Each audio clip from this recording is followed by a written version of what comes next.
ప్రియమైన సహోదరి సహోదరుడా, ఈ సాయంకాలము వాక్యములో నుండి కొన్ని సంగతులను మీకు నేను తెలియజేయాలని ప్రభు సన్నిధిలో మీ అందరికి కూడా నేను శుభం తెలియజేస్తున్నాను. కీర్తన 20 అధ్యాయము 1 వచనము నుండి 4 వచనములో ప్రభు అయిన దేవుడు తన జనులైనటువంటి వారికి ఉత్తరమిచ్చేవాడుగా ఉన్నాడు. ఆయన ఉద్ధరించేవాడుగా ఉన్నాడు, ఆదుకునేవాడుగా ఉన్నాడు, సహాయం చేసేవాడుగా ఉన్నాడు. 4వ వచనములు ఇలా వ్రాయబడింది: నీ కోరికని సిద్ధింపజేసి నీ ఆలోచన యావత్తును సఫలపరచునుగాక అని వ్రాయబడింది.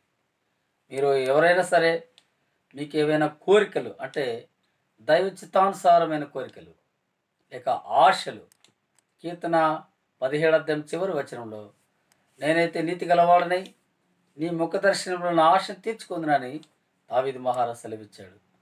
కనుక నీ కోరికని సిద్ధింపజేసి నీ ఆలోచన యావత్తును సఫలపరచునుగాక అంటున్నాడు. మరి నిరాశపడవద్దు, నిస్పృహ చెందవద్దు, లేకపోతే కృంగిపోవద్దు. ప్రభు నీ ఆలోచన, నీ కోరిక తప్పకుండా సిద్ధింపజేసి నీకు వాటిని సఫలం చేసేవాడుగా ఉన్నాడు. అదే కీర్తన 20 అధ్యాయము 5వ వచనంలో నీ ప్రార్థనలన్నీ యెహోవా సఫలపరచునుగాక.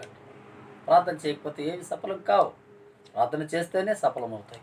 అలాగే 21వ అధ్యాయము 2వ వచనంలో అతని మనోభిష్టము నేను సఫలము చేయుచున్నాను, అతని పెదవులలో నుండి వచ్చిన ప్రార్థన నేను మానక అంగీకరించున్నాను. ఎన్నోసార్లు నీవు నేను మనమందరం కూడా ప్రార్థన మానుకుంటాం కాబట్టి మనకు ఏది కూడా జవాబు రాదు. మన కార్యములు సఫలం కావాలంటే కాలేవు. కాబట్టి మనం మానక ప్రార్థన చేసినప్పుడు దేవుడు మన మనవిని ఆలకించేవాడుగా ఉన్నాడు.